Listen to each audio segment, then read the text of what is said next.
Alrighty, let's make a start. So, good morning, everyone. Welcome and thank you for joining today's webinar, Identifying Water Damage and Assessing the Risk of Mold Growth. This webinar is partnered with Testo, and I am Ronnie Shashi, the Marketing and Communications Coordinator here at MPAQ. And today I'll be hosting this session.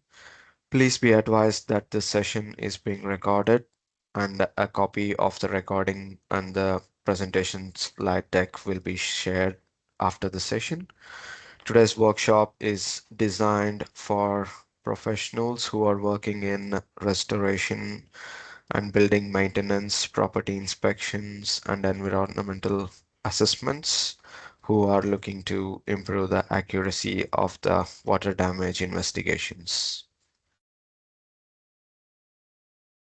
And today we have a fantastic speaker with us to deliver the session. I would like to welcome Phil Pomeroy from Testo. Phil brings more than 16 years of experience across the scientific analysis, instrumentation, and measurement technology with a practical evidence-based approach to building diagnostics and water damage investigation. Before joining Testo, Phil spent 10 years working as an analytical scientist, developing a strong foundation in measurement accuracy, data interpretation, and problem solving.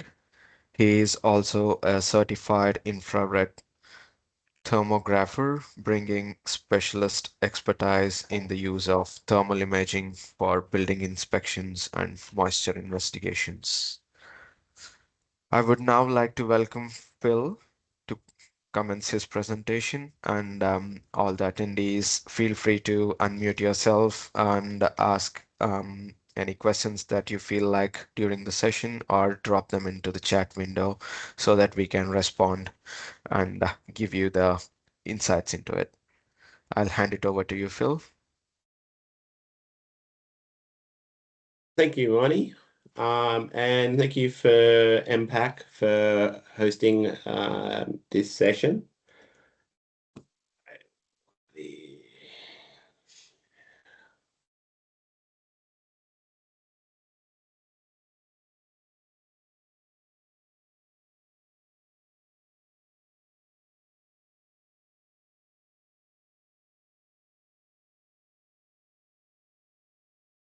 Yes, we Now, can see the slide text, Phil. sorry, you We can? can see the slide text. Brilliant. Just Okay. confirming it. Yeah. Now, as Ronnie said, my name's Phil. I work for Testo, and since Testo is sponsoring this, I will just give you a quick overview who Testo is, just very quickly before we move on to the session. We're a instrumentation company that produces a wide range of measurement instrumentation. We're based out of southern Germany, and we have a head office here in Melbourne, and I'm actually based out of Brisbane. So the idea of this session is that I know a lot about these digital instrumentation. I'll hopefully be able to lead you in the right direction in terms of the right instrumentation for water damage, give you some pluses and minuses for different instrumentation and what to look out for. So when it comes to water damage, it can come from a ton of different areas. What you tend to be finding when you're looking for water damage is you are going through your most likely causes and working backwards from there. And it's important when you're looking for water damage and when you're working with this to get onto this fairly quickly. I mean, obviously you guys are going to be being called in, so it's a little bit out of your control. But when people find water damage, they need to be getting onto it quickly because the situation does get worse quite quickly. Eventually, you will find mold will grow. You'll get permanent damage to um, the actual structure itself. So I've split this presentation into two parts. The first part is concentrating on finding the water damage, and the second part is a little bit about predicting where mold will grow. They both tie together, but I found it works just better if I've split them into two parts.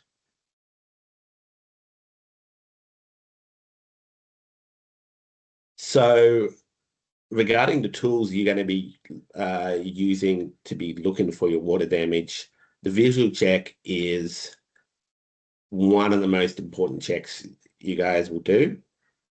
I'm not going to spend very much time on that. What I will be spending a lot of time on today is surface moisture meters, thermal imaging, and I will briefly mention the other forms as well. So again, visual imaging, visual inspection is fairly straightforward in terms of there's not much I can actually talk to you about regarding this.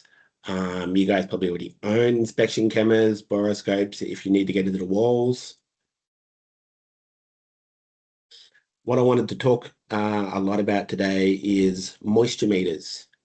So they quantify, they give you a percentage level of moisture in the wall. They can detect concealed moisture. Now that depends on the type of moisture meter. You can map the extent of the water damage. They're non-destructive. They're fast and portable. They're a good way of establishing a baseline if you're monitoring the drying process as well.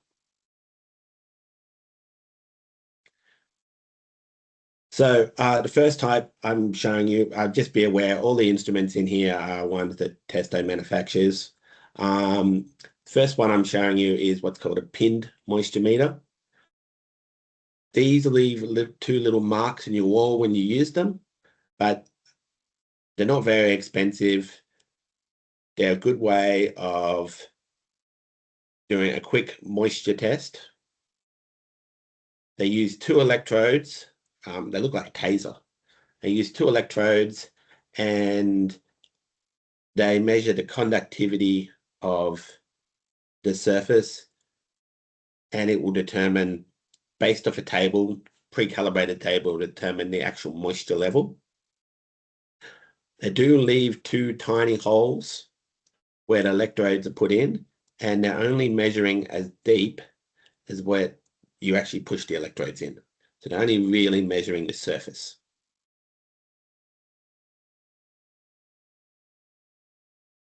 This is a different type of moisture meter. This is called a scatter field moisture meter, or sometimes we call them non-destructive moisture meters. These work by generating a low voltage electrical field and then measuring the electrical capacitance. Again, comparing it to an inbuilt expected readings. These are again very fast to measure. They're what's called non-destructive because you don't leave a mark afterwards. And depending on the type of material, they can actually penetrate up to 5 centimeters into the material. So that being said, the depth of penetration depends on the material being used. And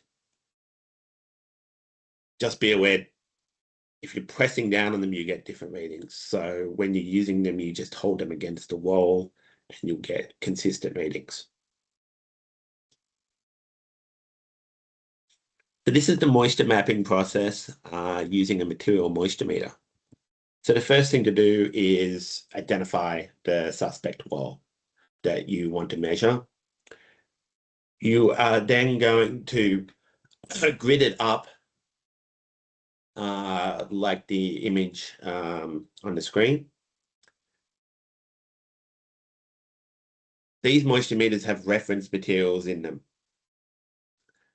So you want to select as close as possible to the reference material you want, but it's also important to take to measure a piece of drywall of the same type of material to give you a reference. So that's my reference I put in the table at the top. You then go along and you take reference, you then take readings at regular intervals, and you can see I've highlighted where the high moisture levels are, and the suspect area is in the bottom left corner. This is important that you're systematic about it, rather than just taking random readings. And then as you get higher levels, you work down towards the most likely, so you can narrow down exactly where the issue is. This is a perfect situation in a cement like a concrete wall. It's not always going to be straightforward, and it's important to understand that these are just measurement instruments to start giving you a picture, and you need to put this together with your other methods to give you a overall understanding. Thermal imaging. Now, this is one of those things that people who are looking for water damage either hate or love. It is non-invasive. It is very rapid. So you can measure a large area very, very quickly. And it does enable you to prioritize where to do further investigation.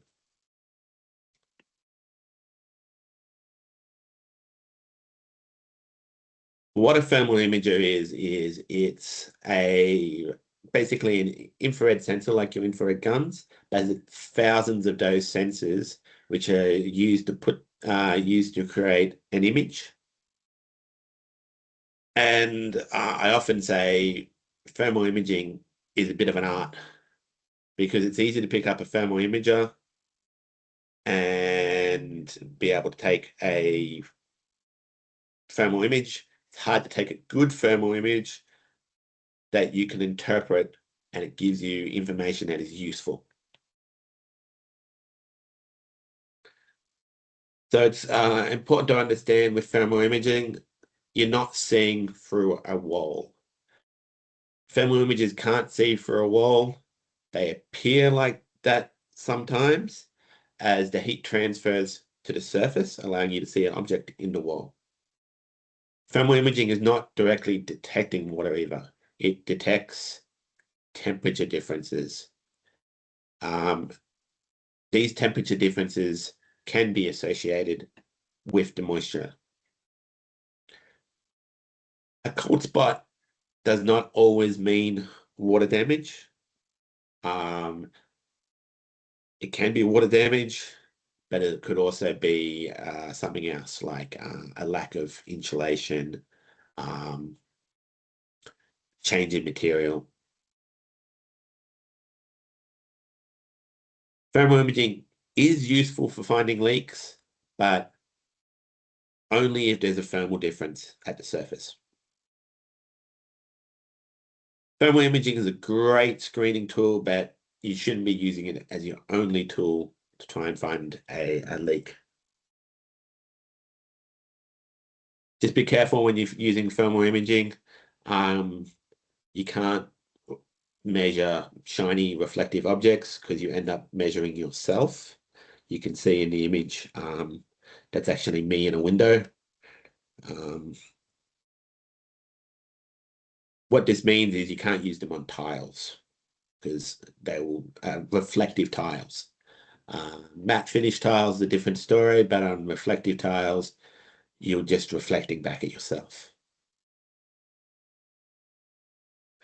Emissivity is something that's sometimes brought up with thermal imaging. It's a measure of how much infrared radiation or infrared light is actually reflected back versus absorbed into a material. For the purpose of what we're looking at here, just be aware different materials reflect different amounts of infrared light to give you different readings. So it's not a problem when you're looking at a wall that is all one material, say it's all plaster sheet, because we're looking at patterns anyway. We're not looking for definite temperatures. We're looking at patterns, looking for hot and cold spots. One thing you should be, there's a number of different specifications or different things to look for in a thermal camera, including resolution. But in this particular case where you're looking for very small temperature differences, you should be looking for a thermal camera with with high thermal sensitivity. So this is the ability to see very small temperature differences, because we're not looking for very big temperature differences when we're actually looking for patterns with water damage. It's also important to take a good thermal image. Most of your thermal image can actually be adjusted later in software. So you don't like the color scheme, that's not an issue. You can adjust that later. If the emissivity is wrong, you can change that later. What you can't change is whether or not the image is focused. So make sure you take a focused image. Keep the hand steady. It's not like a modern digital camera where you can basically be moving it around and then take an image, and it still looks amazing. With thermal imaging, you do need to keep a steady hand. Also, best practice is to take an image straight on at 90 degrees. That being said, it's not always possible to do that. So you do the best you can. So I've got a few tips and tricks on getting the best out of your thermal imaging when you're looking for water damage. So what your thermal imager is doing is it's looking for, depending if it's water that's been sitting there, it's going to be a cold spot, because water takes longer to heat up than the surrounding surface and appears as a cold spot. That being said, if the water is left long enough, it will actually equalize with the room, and you will never see it with a thermal camera. To get around this, it is possible that you can just heat the room up or cool the room down. The water will take longer to equalize to that temperature, and you can see that water again. Looking for hot water leaks is also a lot easier than looking for cold water leaks. So if you can find a way to be, if you're looking for hot water leaks, you've got a lot better chance for, say, cold water, but it is still possible and it's still very doable. It's also important to have a reference. So you need to be comparing a suspect area versus an unaffected area, so you have some idea of what it's supposed to be versus what it actually is.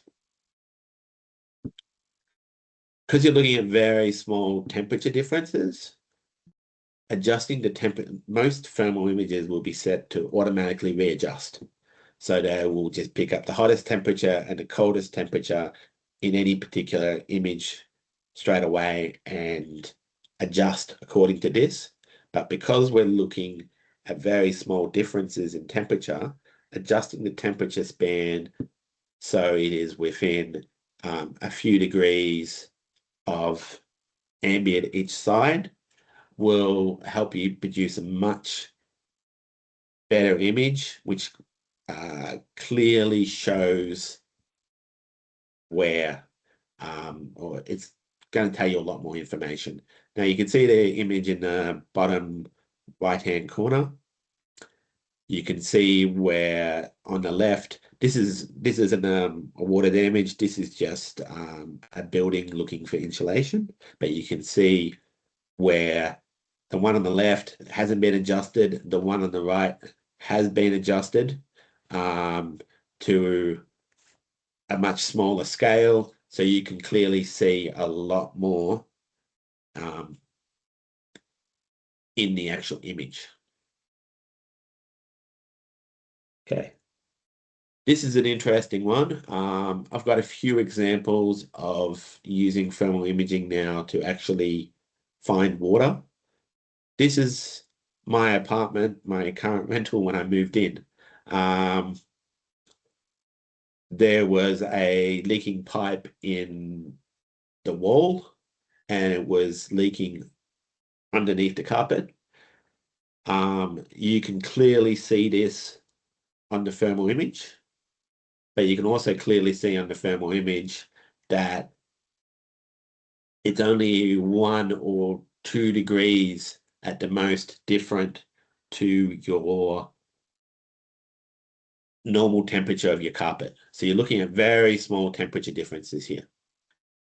This image also shows you a lot. You can see where the water is running along the wall there, and you can backtrack to where it's actually coming through the wall.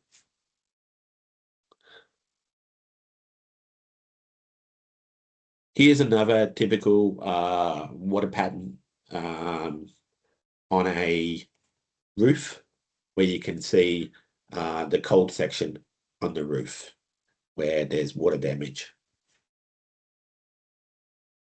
Now, I'm not going to talk too much about these. I'm just going to briefly talk about them. There are different methods. Acoustic leak detection, again, this is a bit like thermal imaging.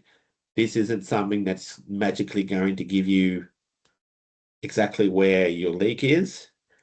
It is a useful tool. There's different versions of leak detection, of acoustic leak detection. What's actually picking up is the high-pitched whistling noise that happens when you have a leak. It needs at least 1 bar pressure above ambient pressure, generally speaking. There's different versions. There is your standard ultrasonics. Just be aware, noise doesn't travel very well through your walls. So you will find that the really specialized stuff has amplifiers on it or actually connects to pipework to get around that. Ground penetrating radar is something, this is more something you would be using outside, looking for underground pipeworks, water and sewer pipes. If you're using ground penetrating radar, it's likely you probably use trace gas leak detection as well. This, Testo actually heavily works with this in the gas industry, not as heavily used in the water industry. But basically it's using a tracer gas, which is a mixture of nitrogen and hydrogen, and using a hydrogen leak detector to pick up that hydrogen. Does involve having pressurizing empty lines. So moving on to the second part of the webinar, we're going to talk a little bit about mold and where it is most likely to grow. It's important, next one. Mold is a big thing in the out there at the moment. It's been a big thing for ages, but it's in the headlines all the time, especially in rentals. It's coming up. Being able to prevent the mold occurring or predicting where it will occur is a very, very useful tool. These are just a few examples of places where indoor mold could grow. Obviously, bathrooms, sure everybody has a horror story about a bathroom at some point in their life which they couldn't keep mold out of. I've lived in a number of rentals, and yeah, I can definitely tell you about some horror stories. Kitchens, laundry rooms, basements, attics, within air conditioning systems and vents. Now, this is one where it's often missed because it's not visibly in front of people, but is a serious issue because it's spreading around the apartments or buildings, and also on carpets and rugs when they've become wet, if they haven't gone through a proper drying process. Now, it just depends on the person, but mold is dangerous. It can be anything from breathing irritation through to full-on respiratory infections, depending on the person. Um, so it's not something that can be ignored. Now, with mold, it needs to have the perfect environment to grow. It needs moisture, it needs the right temperature, it needs the right pH, the right organic material. It needs some time to grow. It's not, and it needs low ultraviolet light. So ultraviolet light will kill it off as well. So controlling that is about controlling these factors. One of the easiest ones to control is your relative humidity. Um,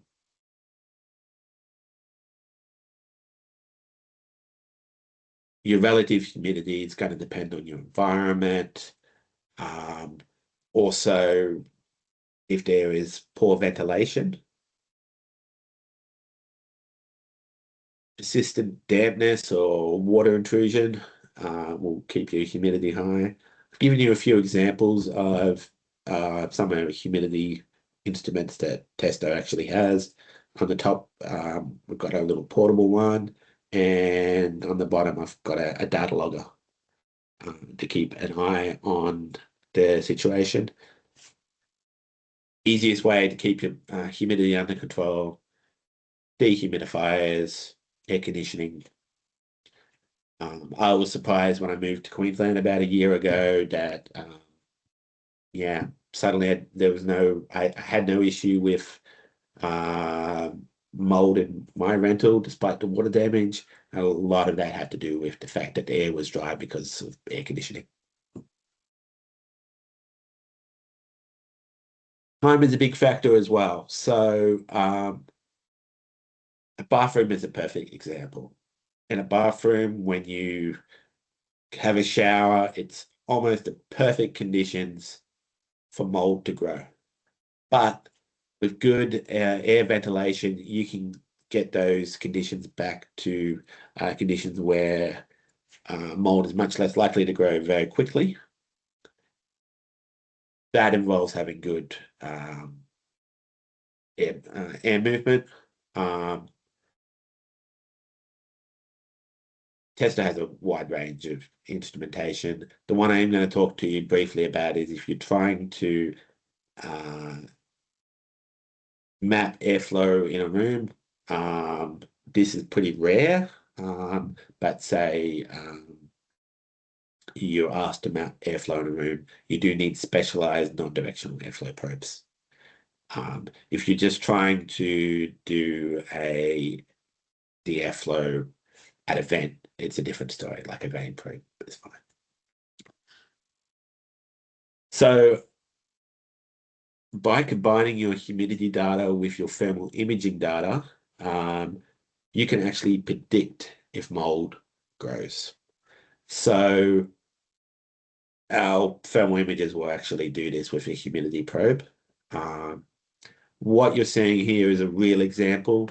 This was a demonstration that I was doing for some new staff about 2 years ago in a temporary office we had back in Melbourne. from the visual image, you can't really tell if there's anything there, but you can see straight away from the thermal image that with the humidity data combined, there's very high likelihood of growth occurring. On further inspection, that actual bottom panel there was wet. Um, we would, everybody had walked past that 1,000 times. Nobody even picked it up. Straight away picked it up with a thermal imager when I was doing a demonstration. So the way it works is it takes the relative humidity and the ambient temperature using the humidity probe and the surface temperature using the thermal image, and then it calculates the chance at any one time of mold occurring.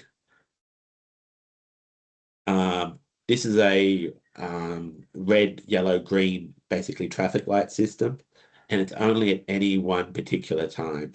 So, for instance, I'll go back to the bathroom example, turn the ceiling fans on the bathroom, it all clears out, it all goes back to green if I was using this technique. But without the ceiling fans, it'd be all red.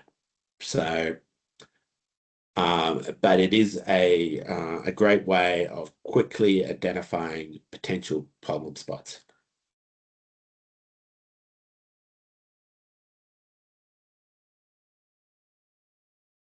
This has only really been a very quick webinar to go over a few things to look for and give you some pluses and minuses for different tools. Visual inspection is always going to be your most important starting point. Thermal imaging can then identify temperature abnormalities. Moisture meters then give you some measurable data, help you narrow down what is occurring, help you map it out. And it's really important that you just be systematic, narrowing down where a leak could occur, because otherwise you're just chasing your tail. No single technology is going to be suitable for every situation, but by combining them, you can save a significant amount of time. Great.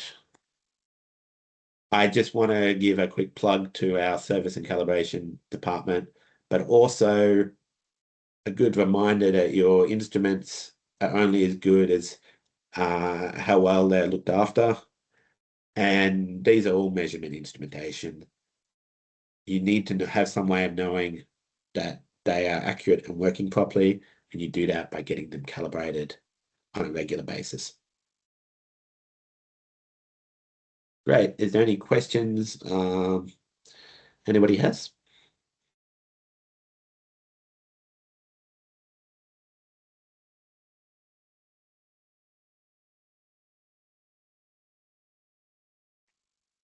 Feel free to unmute and have a chat with Phil or pop in your questions into the chat window, What I'm please.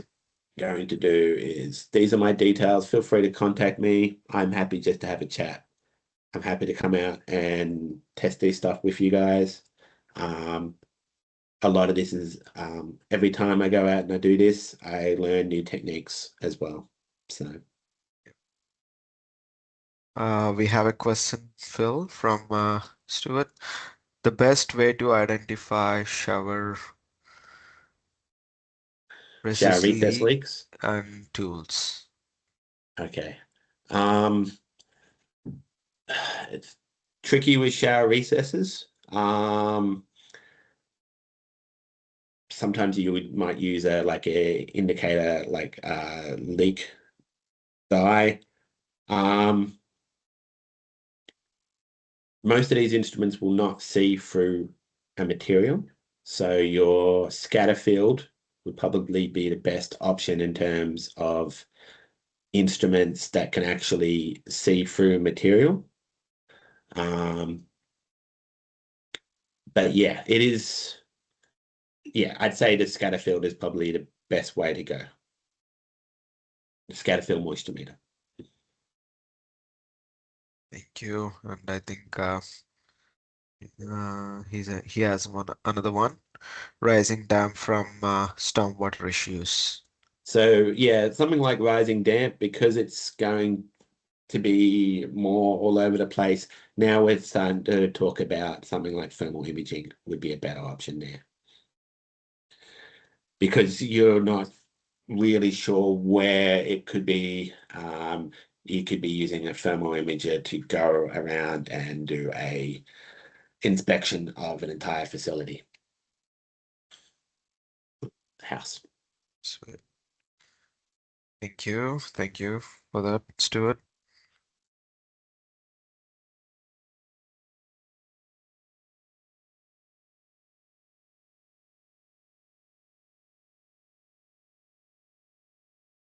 Anybody have any questions left?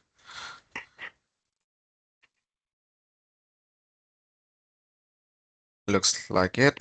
And yep. Thank you all. That's all the time we have today. And thank you again to everyone for joining us. And thank you, Phil and Testo team for taking time to deliver this amazing session and informative presentation and sharing all the practical insights with us today. We hope you guys have found the webinar valuable and thanking you again. Thank you Thank for you, your time. everybody who joined. I did move through that quite quickly, but as I said, my information is there. Um, or if you would like to contact me and get any more information, I'm happy to have a chat. So that's all. That sounds lovely. Thanks, Ronnie. Thank you, Phil, and thank you, everyone. We'll wrap it up for today then. Yeah, thanks.